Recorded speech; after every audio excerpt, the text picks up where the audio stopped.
Okay, so last time we ended with the derivation of the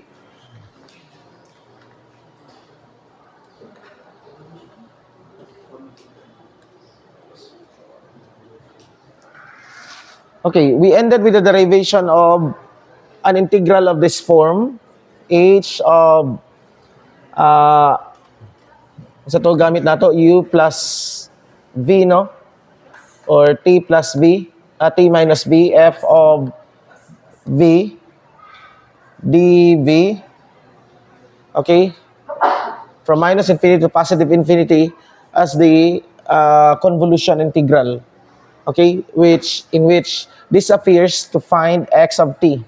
And you have pila dire, unsa ni siya dire? There was 1 over m here, di ba? Something. Okay? As the we define this as the convolution integral. Now we will no longer pursue this the application of this. Enough na tong nakaano mog Fourier transform. Supposedly our next topic would be Laplace transform, okay, which is a natural follow-up. I mean, a natural succession to the topic. In the Fourier transform, in Fourier analysis, we did not assume any initial conditions. Okay, but we only said that the signal is made up of 2 points: the transient and the steady state. But then, if the whole history of the signal, of the differential equation of x of t matters, then we need Laplace transform for that. Fourier transform only assumes that these signals have been existing. Have been existing before you apply it. So murag ana ang iyahang kuan.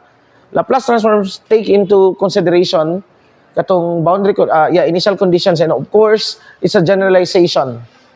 Okay, you will see that Fourier transform is just a slice of the whole Laplace transform, because this is a transform in the in fact, this is just e to the minus st of f of t dt. Okay? So this is the Laplace transform of a function f of t. Okay? So which is equal to maybe we call this f of s. And s here is a complex number, meaning that's some a plus ib. So it's just the mathematics, the flow is all throughout is the same. Okay? But this is a much more generalization of that. Okay? And you can that's the reason nga dili na to i-pursue ni siya, because you will encounter this one later, maybe in your electronics or sa inyong quantum mechanics, much more Fourier. Electromag 2, when you get into in your electrodynamics, or magbalik-balik ng Fourier and Laplace. Okay? But the flow is just the same. You transform, you have a transform space, you have an original space, you have a transform space. Like for the Fourier, you have the T space, and you have the omega space, or the frequency space. And in the frequency space, you have now a spectrum. What you get, if you plot the frequency space, you get a spectrum. And you can apply, ang pinaka-grabbing application, tanan ni siya ma-apply. Okay, but in signal processing, it's usually Fourier. It's read Fourier. No, let's just read it as Fourier, but it's pronounced correctly as Fourier, I think. Yeah, it's French. Okay, in signal processing, data analysis, you usually say Fourier analysis or Fourier series, Fourier transform. But in hardcore dito sa hardware, usually it's the Laplace transform. So anyway, mo na kuan nila. So we will not pursue this. You can learn this on your own and to general theory of oscillation. So since we are out of time in this course, dagan kay mga kuan. Now, what we will okay.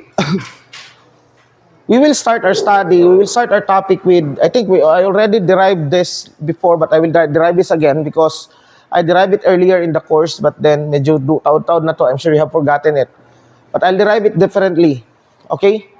We'll go with rotation. But atong purpose is to go into rigid bodies, or not only rigid bodies but actually system in general, static and dynamic systems. Okay? So let's start with a wheel. Now this wheel translates at it moves there at the velocity v. Okay? And after some time, it has moved. Okay, the wheel is already here. And say you have a triangle there.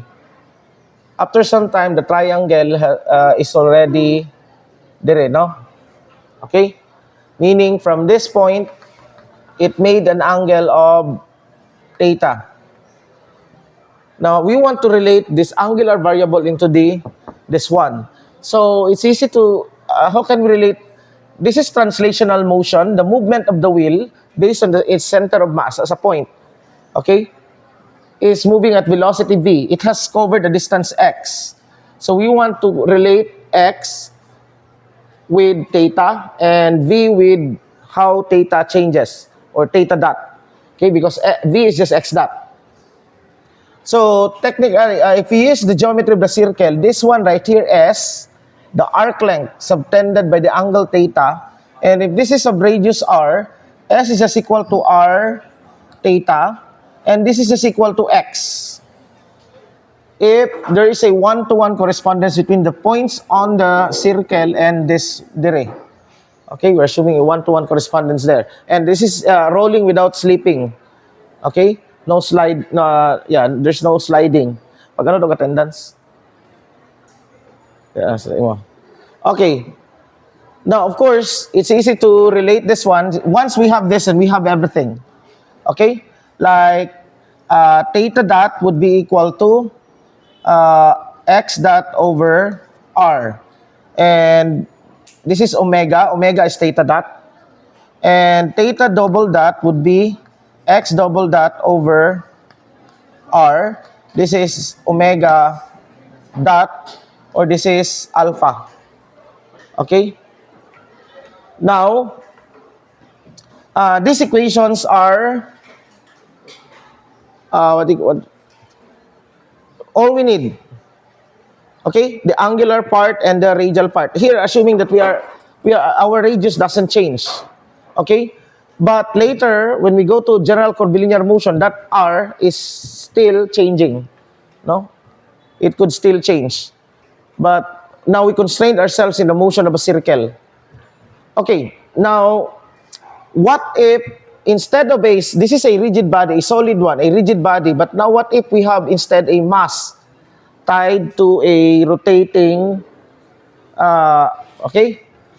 Now, if we have that, then we have this diagram. Okay, this is the circle and this is the mass. And let's assume that it revolves around the center. This is a particle of mass m. Let's take the particle to be moving at a constant speed. Okay? That means that our requirement here is the magnitude of x dot d over dt of x dot equals 0. What do you mean by this? But it doesn't imply that x double dot, which is d, this doesn't imply that d over dt of x dot, which is x double dot, is equal to 0. This doesn't imply this. Okay? Nasabtan ninyo? Okay? This is the speed. We could have a constant speed motion, but a changing velocity. Okay, and in fact, if we travel through this circle, the velocity must be changing because although the magnitude of the velocity is constant, but the direction of the velocity is changing from time to time. So this is our condition. Okay, so with this condition, if this is r, and of course it is constrained in r, then the position vector of this x and y, we can say that r of t is just equal to r cosine. And let's take this angle as theta. So r cosine theta I plus r sine theta j. But then we know that if this is moving at a speed x dot, or let's just call this d. No. What do we call s na lang, no? S. The speed. If it is moving at a speed wait. X, the magnitude of x, that is the speed. Okay. Since we are in two dimensions now, maybe we'll call this r. And this is r. And this is r. And this is r. R double dot. Okay. Small r. So, since we know that s is, what is s? That is just r theta. Okay? No, not r theta, but this is x dot, right? Kani r omega. Okay?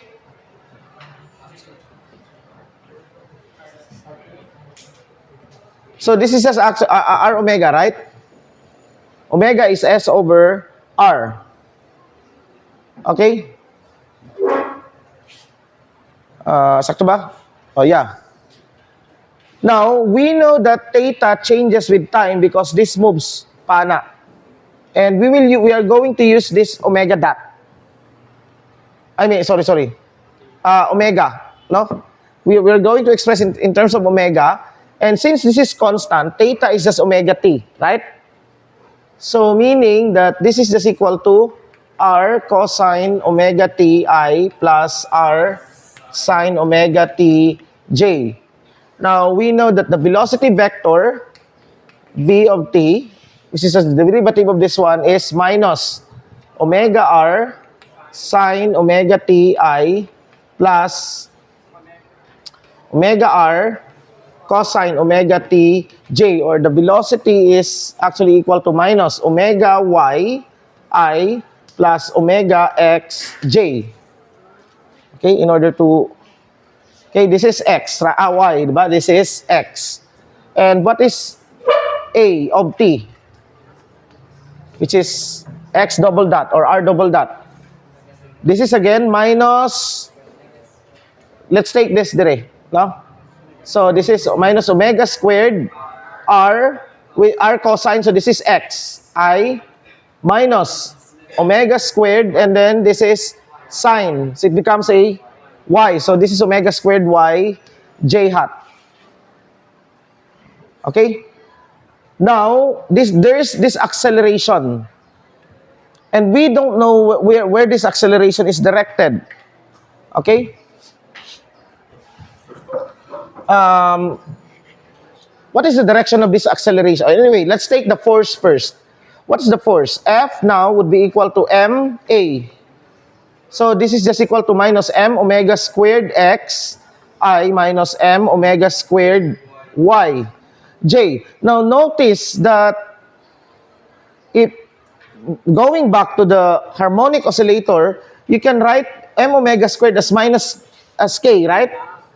So this is kxi minus kyj. So it seems that there you have two harmonic oscillators here, both x and y. But they are not actual harmonic oscillators. They are projections. These oscillators are projections in the x and y. Nakuha ninyo? So meaning the projections of a particle which moves at a constant speed on a circle will coincide with two harmonic oscillators. Okay? Given by kx and ky. But okay, we don't need this because we don't actually have harmonic oscillation. Okay? So that's why I've said sa una that sa maning choke na to eh. There are two harmonic oscillation in circular motion. Now, what is the orientation of this F? How do we know that F is the direction of F? We don't know yet the direction of F. What we do know is this is R, this is V, okay, and we don't know A.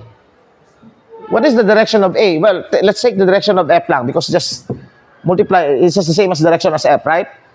So to know that, we take now the dot product of F with R. To know its, tanaw na to. So, okay, we take the dot product R. Sama tao niya to ang R dot F. What's R dot F? So let's just use R as xi plus yj. So R dot, so this is just minus m omega squared x squared. No. And then minus m omega squared y squared. And this is minus m omega squared r. Okay. R squared. If you factor out m omega squared. Okay. Now, we have, this is non-zero. So, we don't know yet. But we know that it's negative. So, what we know now, if this is R, so noon yung line perpendicular to R, F could not be here. Why? Because if F is somewhere here, okay, F is somewhere here, it will give us a positive dot product. Okay? It gives us a negative dot product because this is positive and this is positive and this is positive. So, we're sure that this is negative. So, meaning, F will be located somewhere dire, if this is our vector R. Okay? This is how you analyze systems. Okay? Without looking into the numbers. Okay? Certainly, F could not be on this line. Why? Because if F were on this line, then we would know that the dot product would be 0. Right? So, we don't know yet. Well, let's take now the relative, the dot product of F with the velocity, which is dire, no? So, meaning V dot F equals X times, asan ang B? So, minus M omega lang, no? M omega X, XY, plus, wait. It's positive, right? Moment na nino, M omega cube XY. And then, it's plus dire. And then, dire kay minus. So, minus M omega cube XY. And this is 0. That means that the force is perpendicular to the velocity. So, the force now, since this is the velocity vector, so the force can either be here or here, but we know that it's not certainly parallel to R because it's negative. So that means that F is opposite to R. Okay? F is clearly opposite to R. So that means that as the particle revolves here, there is a force always pointing towards, there is a force, if this is R, there is a force pointing towards the center, which is opposite to the position vector. Okay? So, that's what we get so far. Okay? Okay, this is now the mass, Okay, its experiences, and we call this now the centripetal force because it's going towards the center. So, we can call this now as our FC. This one. This is no. This is our FC vector. What is the this is our FC. What is the magnitude of that FC? That would just be FC. The magnitude of that force is just okay. That is just m omega squared r. Tama? M omega squared r squared. So this is m omega squared r. Or in terms of this is v over r. So this is m v squared over r. We know this from elementary physics as the formula for the centripetal force. Okay?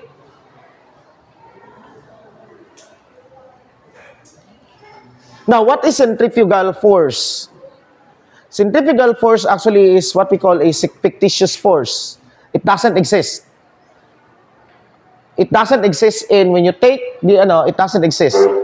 Why? Because the centrifugal force the centrifugal force is what we call a fictitious force that only exists when you are in a non-inertial frame of reference. When we say non-inertial frame of reference, you are in an accelerated frame. Newton's laws of motions are all formulated, are all assuming inertial frame of reference, meaning that your frame is not itself accelerating. Okay? In fact, this concept of inertial frame of reference is so important in the understanding of theory of relativity. Okay? Both special and general. Because mauni ang diri magigikan tanan. Okay? Newton's laws, F equals ma in an inertial frame of reference. But what happens if F is not equal to, what happens if our coordinate axis itself is not in an inertial frame of reference? Meaning that you are, let's say, you are riding in a car and you put your coordinate system with you. If the car moves at a constant velocity, it's okay. You are moving at your frame is inertial. But then if the car is accelerating or decelerating, as long as there's changes in velocity, then you are in what we call a non-inertial frame of reference. Okay? And F there is not equal to ma. There is an additional force there in order to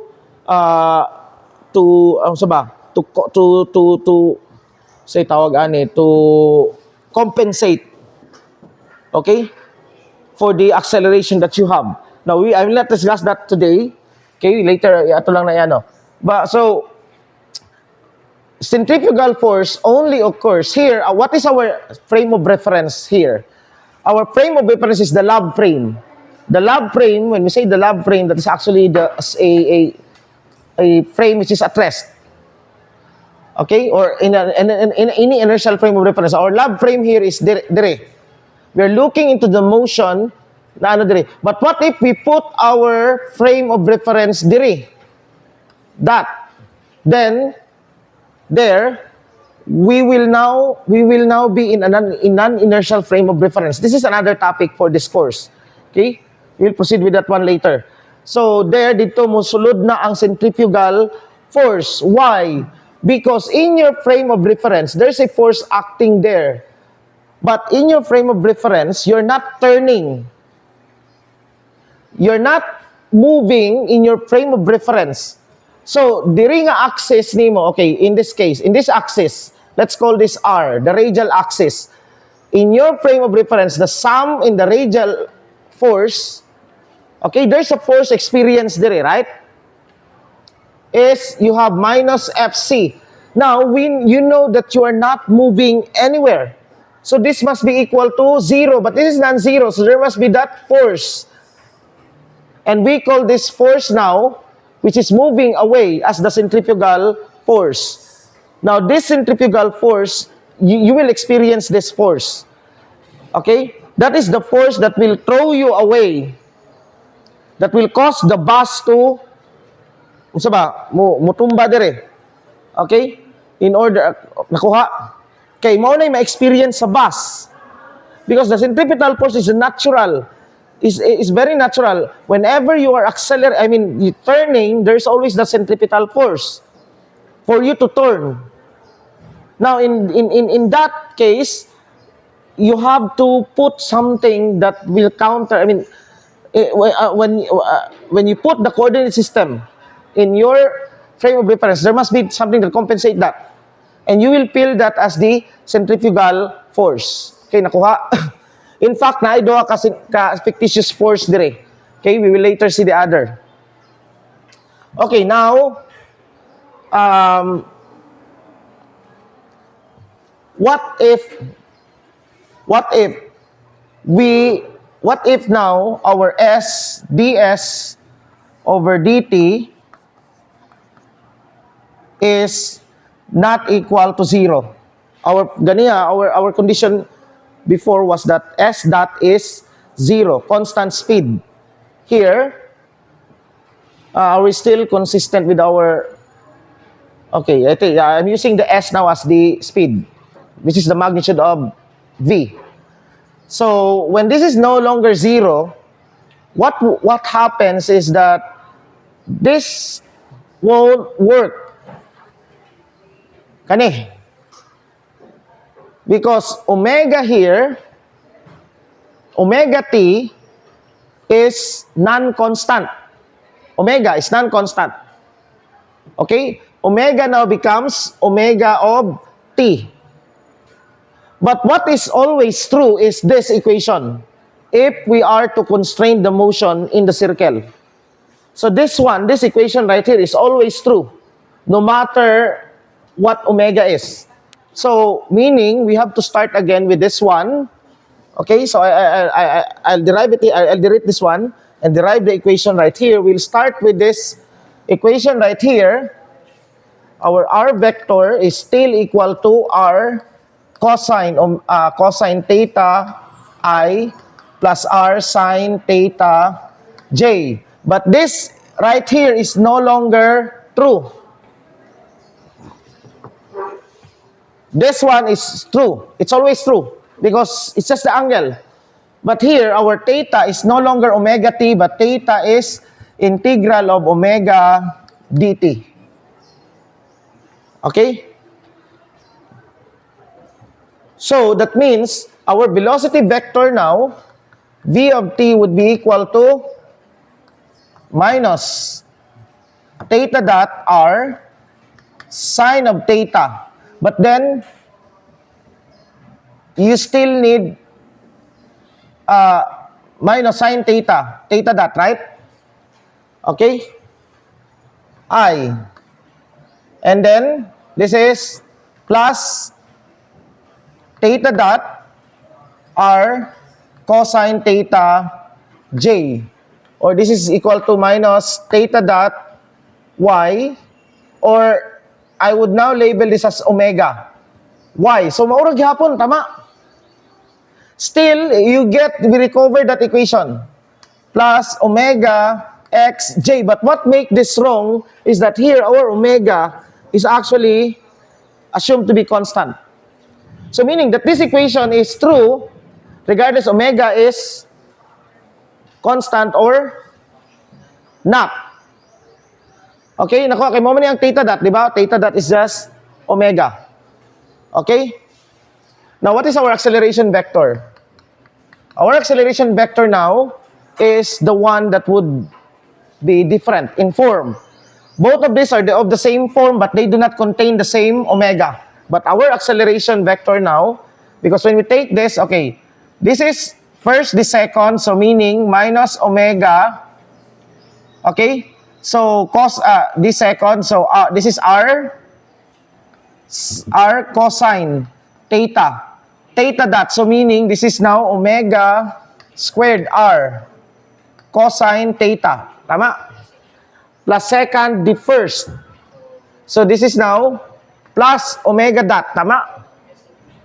So you have negative, so minus alpha, omega dot is alpha, omega dot y. So r sine theta, and this is just your I, plus, here you will see the same pattern. You will have now omega squared r sine theta minus alpha r cosine theta j hat. Or this is just equal to, I'll group the four, notice that this is now different from this, right? Tanawa, this is equal to minus omega squared x minus alpha r alpha y I plus omega squared y minus alpha x j, or I'll group the omega squared, so minus omega squared x plus omega squared y I hat plus and then you have both minus, no? Sakto ba? So plus minus tanan. Minus na dire. Ngano man? Yeah. This is negative. So if this is negative, so minus ni siya, no? Minus. And this is now, kaniyang positive. So, alpha x minus alpha y j hat. Now, this is equal to, this whole thing is just Fc previously, the centripetal force. So there's still this part. I hat ang okay, sorry. All right. Dapat okay, I meant this. This is minus omega squared xi minus omega squared yj, and grouping this plus, okay, minus alpha yi plus, wait, minus, sakto na ni plus ni siya, so plus diri, no? Plus, okay, plus alpha x j. Now this whole thing right here is just that, the centripetal force. And this is, there's an added force, this new force right here. Okay, let's just call this F, F add. F, the additional force. And this is now our total force. Okay. So now the meaning that the net force now is no longer just the centripetal force. Well, we're not yet sure of that. Okay? I mean, our net force is may no longer be always pointing towards the center. It might be somewhere else, although we are not sure of that. Because this force might still be pointing towards the center. So you just need to add their magnitude. Okay, but let's determine the direction of that centripetal force. I mean, that F add, which is this. So to get that, we take the dot product of, let's do the same thing, ganiha, when we determine the direction of FC. R dot F additional, which is equal to xi plus yj dot minus alpha yi plus alpha x j. And this is now minus alpha xy plus alpha xy. And this is 0. Now that means that this one is perpendicular. So that means now that our state now is something like this. You have a force there called Fc and a force perpendicular. That means that this force is either parallel to the velocity or counter to the velocity. It's collinear. Okay? So this is our F add. Kani siya. And this one right here is our total F. Okay? That's total F. So that means that this one right here experiences a force F, and part of that force F will be on the tangential. So, tangential. So we now have two components here. F add is what we call the tangential component. Let's just call this Ft. Okay? And the Fc is just Fr na lang, no? Fr means radial. This is the tangential component, the radial component. So our net force F is equal to Fr plus Ft. And in fact, we can actually break this into radial and tangential component. And pwede nyo tawagon as Fr, R hat, plus F tangential theta hat. Okay, just the magnitude. Okay, where theta hat is a unit vector pointing there. Okay, you can take this as if this is your you are now in the what we call polar coordinates. But let's just keep it Cartesian. Let's just keep it Cartesian. Now we want to know. What we want to know now is what's really the effect of this force to R.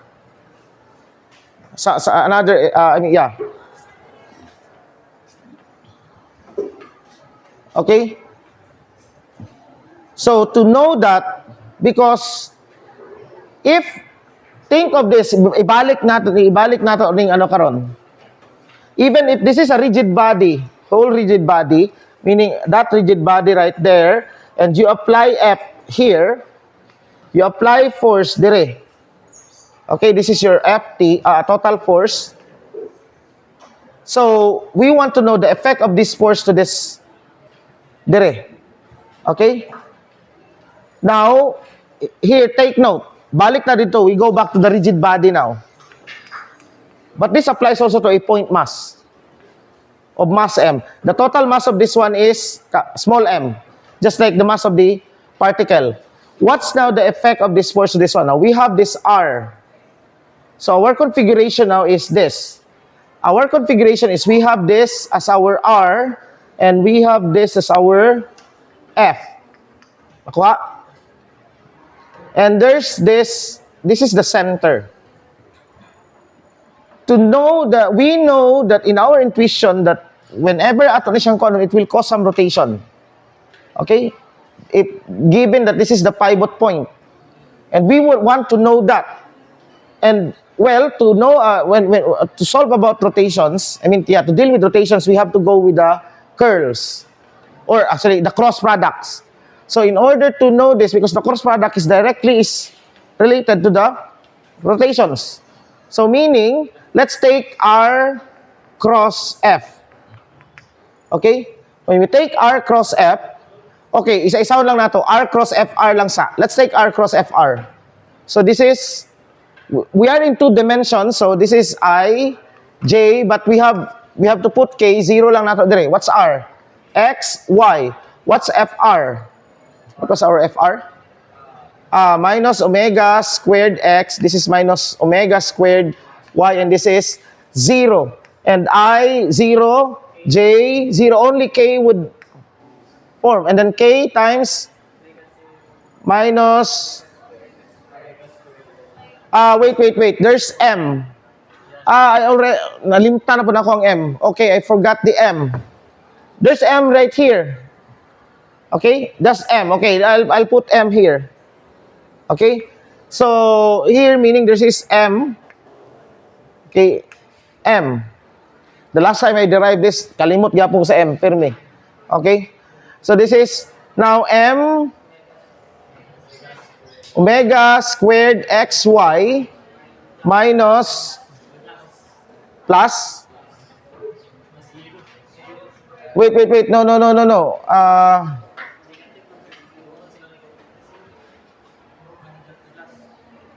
Okay, plus M omega squared x y.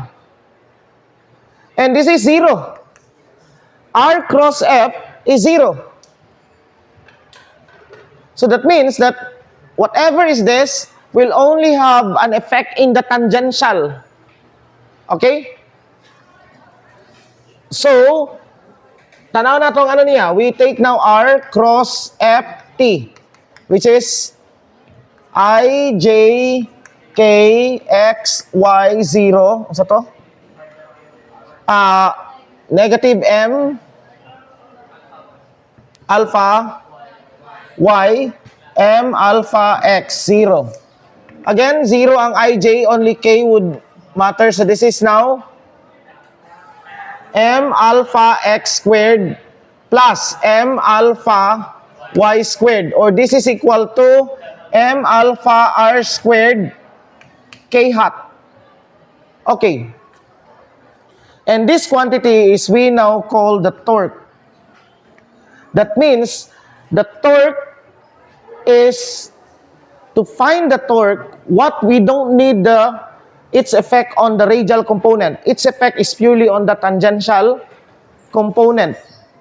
And to encode that into equation, that's why the magnitude of torque, okay, or we can arrange this, we arrange this as mr squared alpha k hat. But this mr squared has what we call a special name. Okay? The torque is equal to I alpha k hat, where I is what we call the moment of inertia. Okay? I now is the moment of inertia. Now, this is a quotient, a word of quotient. This is not the complete, this is a special case of the torque. We derive this torque assuming that the fixed point is at the center. There's, the pivot point is fixed. Okay? And, okay, we have a rigid body. Okay? This, we will modify this later when we get into, in general, a system of particles. Where, okay, something na mo ano dito.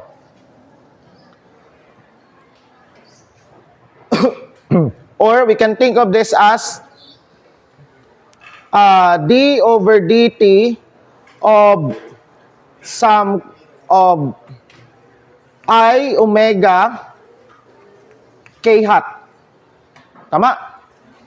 I omega, we label I omega as, this is d over dt of, this is another vector, because this whole thing is another vector called L. So this is dl over dt, and this is the, what we call L is the angular momentum. Okay? L is the angular momentum. Again, L is not the, this L being I omega, okay, is not actually, okay, L being equal to I omega is not, again, the complete definition. It's much more than that. But for a rigid body whose rotation is fixed, then this is correct. We will generalize this. And once we generalize L, the angular momentum, we will now generalize the force. So, what's the force? Tanawa ang analogy ninyo. What's the force? It's, tanawa ha, you have F.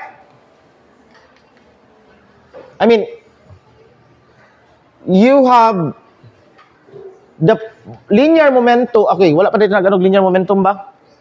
But you know the linear momentum already. Okay? The linear momentum, when you define P, in your elementary physics, P equals mv. Now, what's the force? Force is dP over dt. And we say that this is equal to ma. I think from the starting of the course, I told you that this is not necessarily correct. What really is true is this is m dB over dt plus dm over dt v. There is this term right here, but in here, we are dealing with problems in which whose mass is constant. It doesn't change. But if the mass changes with time, then this is not zero. So we will have to take this as the full definition of the force. Now, this is on the linear side. The angular side is we have L, which is defined as I omega, the angular velocity. Now, F is, what acts in the rotational dynamics as F is what we call the torque, which is dl over dt. Okay? So we need to consider two types. When we talk about equilibrium, we would need to not only now our condition for equilibrium for the first law is that summation of forces equals 0. But what if for a wheel that doesn't move, translate, it just rotates? We know that this is not in equilibrium, right? You have a wheel, stay put, nagatuyok lang siya, or even it's not translating, right? Maybe nagastay put na siya dito. So does that mean that it's in equilibrium? No. Because there's still motion there. I mean, yeah, there could be motion, it might be in equilibrium even though there's motion as long as it's constant velocity, but we know that the velocity there is decreasing, okay, or changing. So we need another condition for equilibrium. So meaning when we say equilibrium now, it's not translating nor is it rotating with an angular acceleration. It could be rotating but constant. Okay? Because, animang when something is rotating at a constant angular velocity, it will not move in space. There's no torque. There's no reason for that to experience whatever muana siya dire. The fact that when you see something like usagari tawagan ka ng trumpo, it moves, right? And that movement is because of the torque generated by the rotation. Okay? So we must have two conditions. The second condition is summation of torque must be equal to 0. Okay? And this fact right here, when the fact that this is equal to 0, that R cross FR is equal to 0, this is the reason why we defined in your elementary physics, you define torque as FL sine theta, where theta is the angle between the force and the lever arm. L is the length of the lever arm. You define it that way. The sine theta means that you have to get the perpendicular component to the lever arm. And what's the perpendicular component to the lever arm? That's actually the tangential component of the circle. Okay, muna siya. Okay, if force is the cause of acceleration, torque is the cause of angular acceleration. Nakuha? And if P is not the cause, but maybe directly related to velocity in the rotational, you have omega. Okay? Now, we will calculate this one later. But as of now, tanaw na to ang kuan ani. Let's apply this to some problems. Okay? A very simple problem to begin our journey with this system. Let's take a very simple elementary problem. This should not be a problem on this course. You have sa tawag ani fulcrum, no? A fulcrum. You have two masses, M1 and maybe M2. And say M1 is greater than M2. Or it could be whatever. Say And let's take this to be D1 and this is D2. Suppose that D2 is a known. M2 is given. This is given, this is given, this is given. We put M2 at the edge. So let's say this is D1 or whatever is that. Okay? we want to know where would we put M1 in order to balance this one. Okay? Now, the pivot point is here. Now, let's analyze the system. You have a force going dito. You have now, this is weight 1 and you have, again, weight 2. Now, weight 1 will produce a torque, right? Because there's a pivot right here, weight 1 will produce a rotation. Now, in our convention, counterclockwise rotation is a positive torque. Torque is a vector. Okay, by the way, as you can see, ganiha, asa ang vector sa torque? It's k hat, di ba? Why was that? The rotation is in xy, but the direction of the torque is k hat. Why? Because we are actually, the direction of the rotation, the direction of the rotation, the axis, I mean, the vector, the direction of the rotation vector is along the axis of rotation. If it is rotating here, asa ang axis of rotation? It must be perpendicular to that, right? Now, since we have a convention nga paani, no? Counterclockwise is positive. So, pag-ana na to, meaning that this is, the K must be in the positive Z. Positive K. If clockwise, it's the negative K. So, meaning, this axis of rotation is the direction of the vector. Asa ang axis of rotation. Okay? Now, in this one, this will produce a counterclockwise torque. So, it's positive. While this one will produce a clockwise torque. So, summation of force equals 0. I think it's of no use in this case. The next one is summation of torque, which is the torque due to that one plus the torque due to the second one. Second mass must be equal to 0. What's the torque due to M1? That is the weight 1, that's the force, times the lever arm. Okay? Kani, FR man, di ba? Ay, katong din, FR. So, the lever arm is D2. This is our unknown. Okay? Times sine of the angle, right? There's still sine, but this is 90 degrees. So, it's just 1. And then this will produce a negative torque, right? So, this is weight 2, D2. D1 din siya. Mo niyang 1, no? Ay, baliktad man eh. 2 equals 0. So that here, you can calculate D1. Ay, di na ako yan, no? Okay. Another problem. These are elementary problems. These problems I solved now is not even in the level of theoretical mechanics. It's just in the university physics pang level. But we have to start with this one in order to review. Because later, when we get into complicated nga mga problems, you have your guide. Okay? You have a ladder of length L.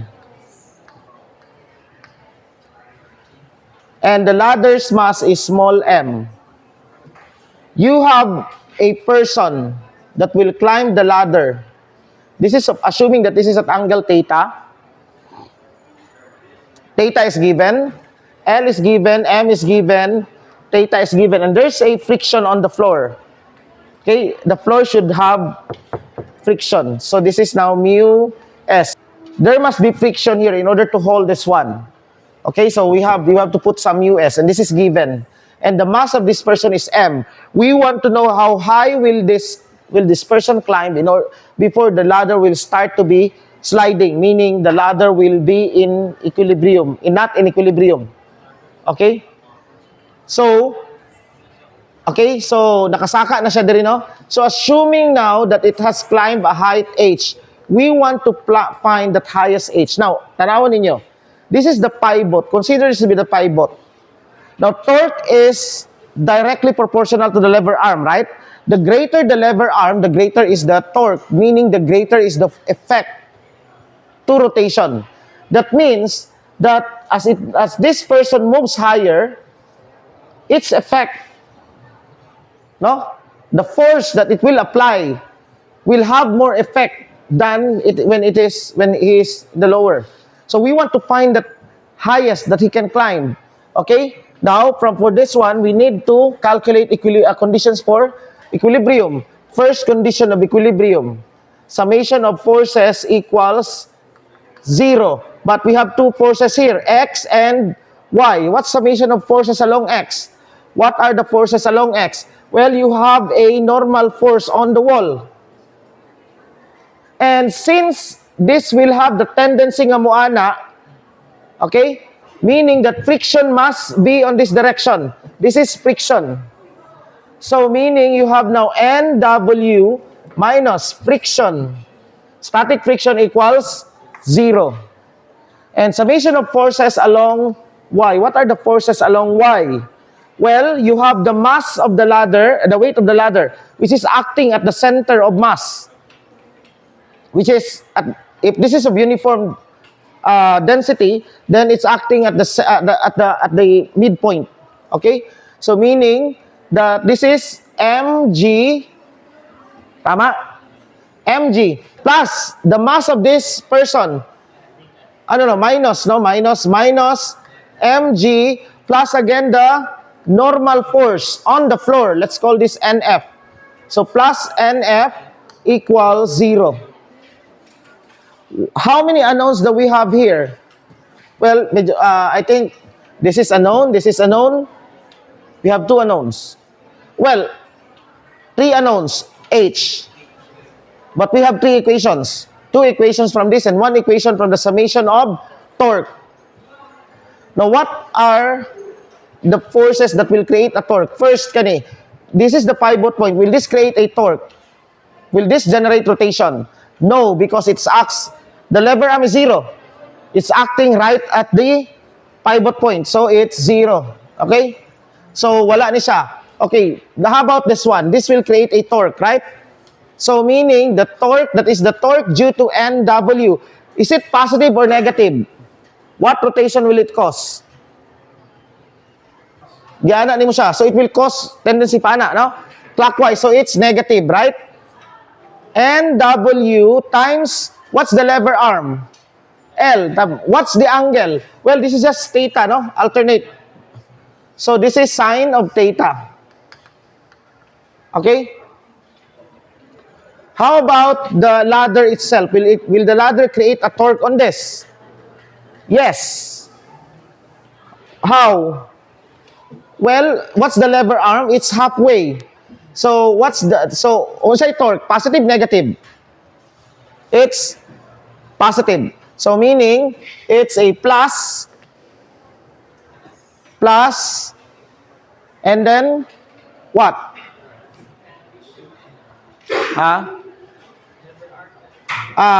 No, that is small m. mg times what's the lever arm? L over 2 times what's the angle? Now, take note of this. This is my R. This is my force. Tama? So, the angle between them is kani. But the sine of this angle, if this is 180, the sine of this is equal to the sine of this. Okay? Both of this will give the same y component. Tama? Okay, so the sine of this, so meaning we just need to calculate that, which is pi over 2 minus theta. Tama? That's pi over 2 minus theta. So this is, but sine of pi over 2 minus theta is cosine of theta. Okay? Okay? Plus, again, this will create a counterclockwise torque ng person diri, no? Okay? So this is mg, capital M, G, times, okay, what is the lever arm? Now, we don't know that lever arm. That's the unknown. But that lever arm is just h over sine theta, right? Because this one is, h is actually that length times sine theta. So, meaning that this is h over sine theta. So, this is times h over sine theta. Times, what's the angle? Same there is, so it becomes still cosine theta. Okay? Sakto ba? Okay, h is equal to that times sine theta. Okay. And then, what else? No, will friction create a torque? No, it acts on the pivot. So, this is all. These are all. So, okay, we can now solve this, right? Sir, unknown pa rin. No, we can know this through this. Why? Because this is already known. Because we have mu s, right? What is this? What is Fs? This is mu Sn. Floor. End of the floor. Okay, sir, we don't have NF. No, we have NF because these are given. So we can calculate NF from this. So we can know the friction. And knowing the friction, we know that we know this. So you can now have this, solve that, and this is the only unknown that is remaining. You can derive that. Okay, I will no longer do that because that's an elementary calculation. Okay, is that done? Okay, now let's apply this to pulley problems.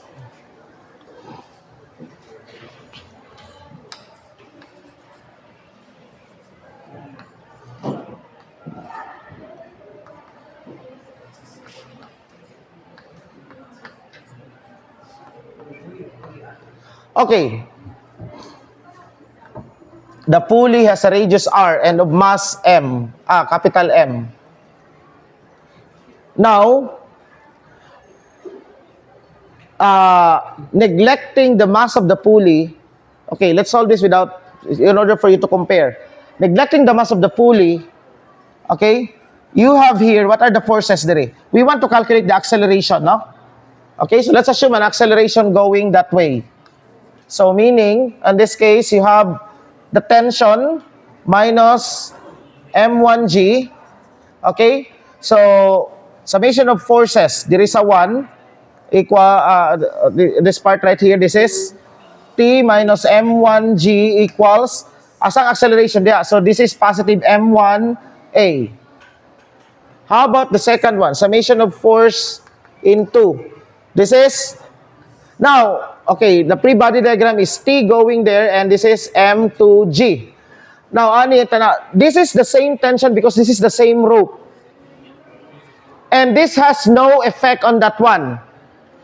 At least on this case. So, meaning that whatever this tension is, maugyapon diri. So, you'll use the same variable, no? So, that would be T minus M2G equals minus M2A. It's going down. So from here, substitute T dire. So T equals M1A. So this is M1A plus M1G minus M2G equals minus M2A. Plus ni mo dito, factor out A, you get, bali na to dito. So A now is naka M1 plus M2, right? And then dire is M2 minus M1 over M1 plus M2 times G. Okay? Now, if we obtain a positive A, meaning that our assumption is correct. Oh, well, when is it that A is positive? When M2 is greater than M1, right? Okay?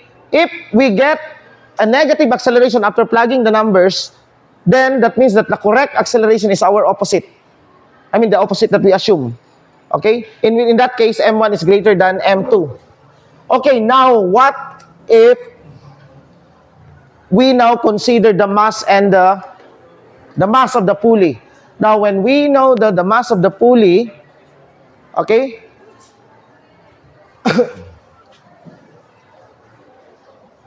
The mass of the pulley, mauna lang ano karon. So, here, in order to do this, we solve again the system. Okay? We solve again the system, but this time,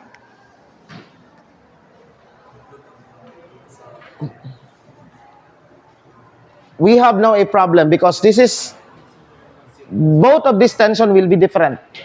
This is, let's call this T1 and T2. So, how many unknowns that we have? Ganiha kay duha.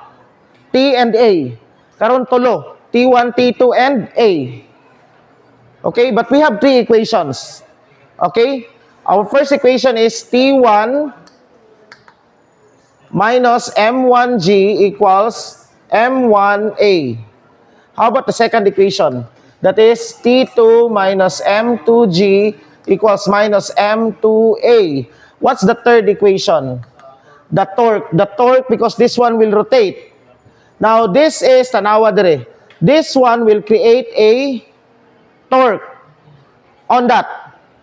So, the summation of torque equals the torque generated by this tension. Asa sa padulong? Okay, pag diri nga perspective, tension is going right there. Right? Actually, that's the weight. Okay, that's T. So T1 times what's the lever arm? It's just R, the radius, right? The angle is, well, let's assume, that's actually acting at perpendicular. Radial na siya, I mean, tangential na siya. Okay, so this is just, sine of 90 is just 1. Okay, now, what torque will this create? Clockwise, right? So, minus P2 times R, right? Equals I alpha. But what is I? Okay, we don't know that I. And this is now the time where we need to calculate this moment of inertia. Okay, let's calculate the moment inertia of a disk. First, let's calculate the moment inertia of a ring. And then let's use the ring in order to calculate the moment inertia of a disk. Suppose we have a ring, kani, of mass, total mass M. And dire, I mean, when you calculate moment of inertia, you have to consider the point in which you want to rotate it, because it will change depending on the rotation, the point of rotation, the pivot point. Okay? So let's assume the pivot point at the center. That ring right there has total mass M. Now, what we do know is the moment inertia of a point. The moment of inertia of a point is mr squared. R is the distance of the point to the center. Nakuha? We know that.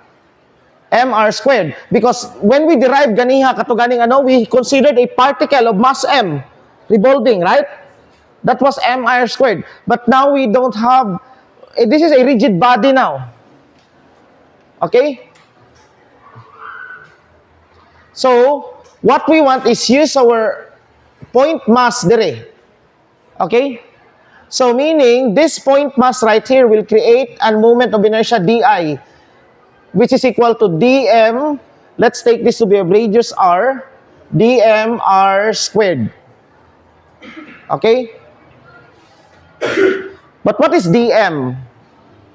Now, dm is of course the mass of that. Now, this one, since kung tanawon nimo, if you take that one is anaon nimo, it becomes a straight line, di ba? If you can that, what is the length of this? That is just 2 pi r. So we have dm right here. And if this is of total mass m, the linear mass density lambda is just equal to the total mass over the total length, 2 pi r. So that means, and this is equal to dm, okay, over, what do you call this one? Okay, now look into this one. Over that length right there. If that length is dy, so this is dm over dy. But what's our dy? Pagbalik, when we go back, when we fold it back, what we have is something like this, right? This is our length. This is our dy. Tama? When we, atong ibalik na to, di ba? This is our dy. And our dy is actually subtended by an angle. This angle, kana siya is d theta. Right? So that dy is as dm is just, this is equal to r d theta. So from here, we know that dm is just equal to, kato, the mass, cancel ang r, so m d theta over 2 pi. Tama? So this one right here becomes dm equals di. mr squared over 2 pi d theta. Integrate this one. Our integral is from starting diri to diri. This is now 0 to 2 pi, and this is just equal to mr squared. That's just the ring. Okay? So we now have I ring, no? E ring. I ring. So this is mr squared. But we don't have a ring here. We have what do we have? A disk. Now we'll use this ring to derive for the formula of the moment of inertia of the disk.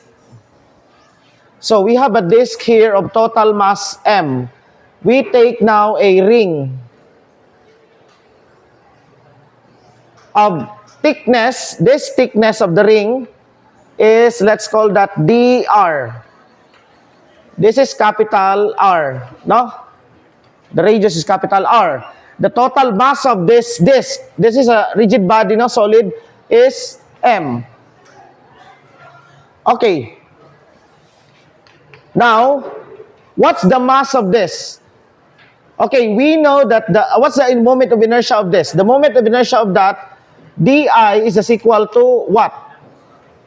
Well, this is dm over, let's call this r. R squared. Tama?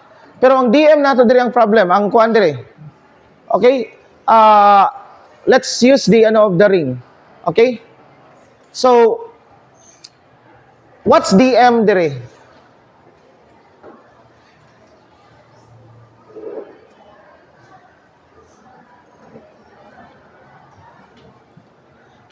This is ring, no, di of the ring.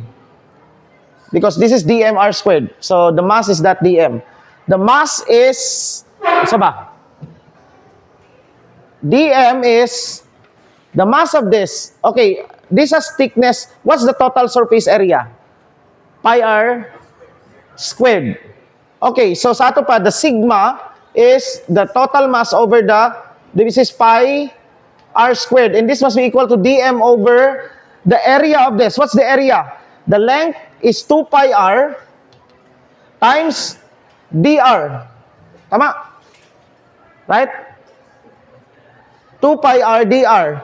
So that dm now is equal to, okay, m, 2m r dr over r squared. Tama ba? R squared. So our I now is equal to, these are constants, 2m over r squared. The integral of, we have, when we multiply, this is now r cubed dr. Tama? Okay, our integration is from this one, 0 to capital R. So this is over 4, tama? R. So na so may mo na lang m over 2r squared times, this is r4. So this is 1/2 mr squared. So we now have this moment of inertia. This is 1/2 mr squared, alpha. But what is alpha? In terms of A, alpha is just equal to A over R. And this is equal to 1/2 mRA. So, do we have the third equation? Makasolve na ba nato? Yes, we can now solve this one because we have 3 equations. What is the A? We can now solve this A. Right? Because we can get T1 and T1 from this. All are given. And you solve this. Okay? I will know this comes from, this is still elementary. Now, what you need to study, and I'm not going to do these things to show because you know how to integrate.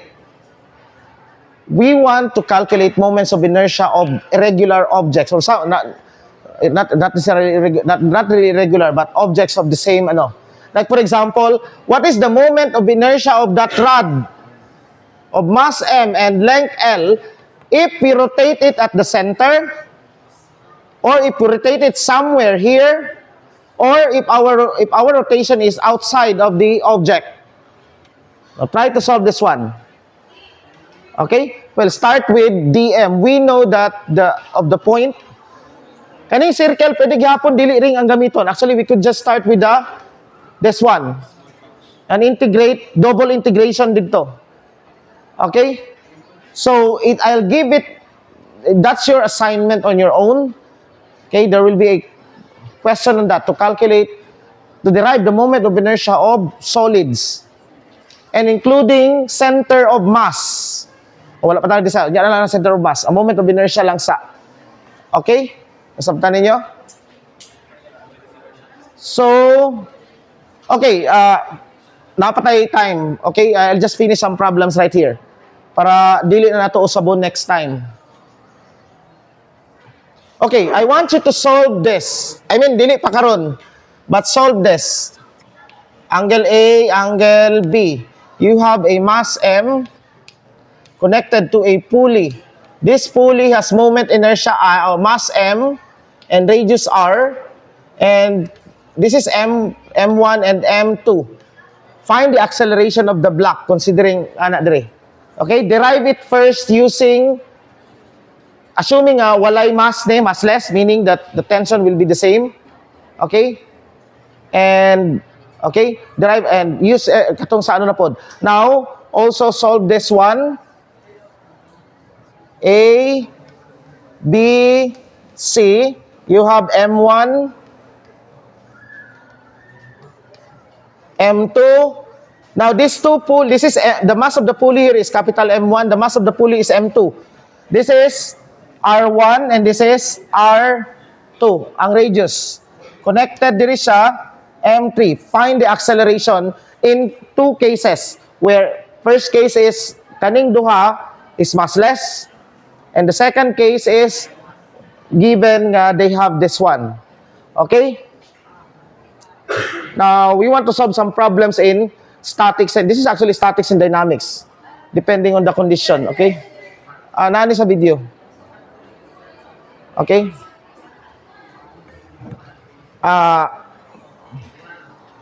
Okay. Sorry. Okay. You have this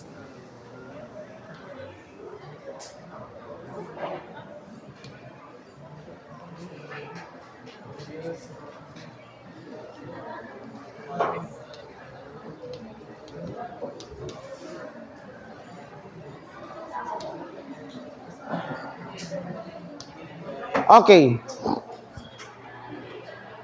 Kamo na lang solve ani. I think na magsunod sa may klase dire. Alauna.